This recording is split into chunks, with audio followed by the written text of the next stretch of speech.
bringing live the entire proceedings of the 14th Manipur Polo International. We are so lucky to have Mrs.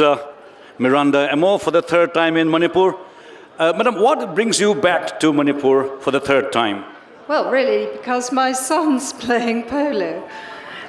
And you've looked after me so well before.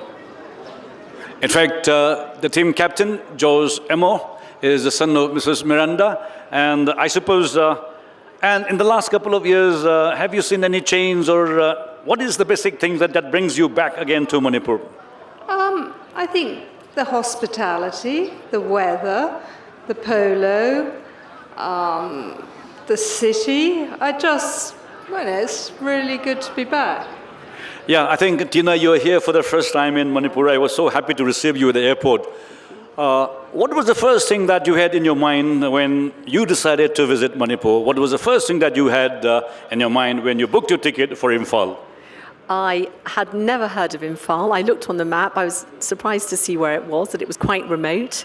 But I had the warmest welcome and the best hospitality, and I have found people being so charming and welcoming. It's been a very, very pleasant experience. And the way that you enjoy polo in London and different parts of the world, what basically is the difference between the kind of a polo that you see in Imphal and other parts of the world? The ponies are smaller, but otherwise it's a very exciting game here, and I've enjoyed it very much. I think Madam Miranda is, as I see from the commentary box, you are almost at the edge of the chair every time your son picks the ball. Are you quite nervous that your son is playing? Once he fell down today, he did. I think I stood up and he waved at you. Are you really, really happy that your son is here for the third time? Oh, yes, but he has had a couple of falls this week, so I think he's all right. But I think sometimes he's a very tall boy, and I think they can sometimes overbalance the ponies because they're quite small, and also they can lose their footing, and it can be a bit hazardous. But polo shouldn't be that dangerous, really. They don't have to take any jumps or anything, but yeah, he has had a couple of tumbles all around the field today. So it has been a bit eventful. As I was watching them in the morning time, they were preparing for the match, and the England team is quite determined to win the trophy this year. Well, I think they've been runners-up, or the team George has been in has been runners-up twice. So, yeah, they're going to give it their best shot to take the big prize on Tuesday, but you know, the Manipurian team are a very hard team to beat. They're the local team, they're used to the horses, and they don't suffer from perhaps some of the tummy bugs that we suffer from.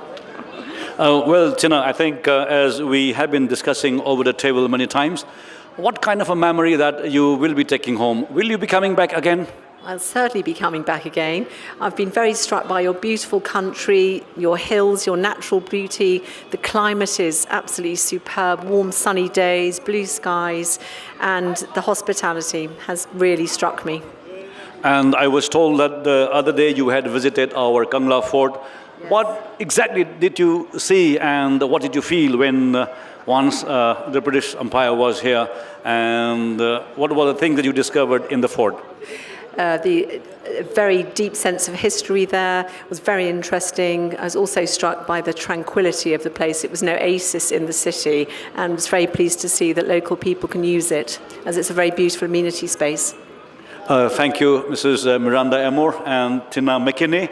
Thank you, Doordarshan, for taking this live towards the length and breadth of this country. We look forward to seeing you again next year. Thank you, Tina. Thank you, Mrs. Miranda. Thank you.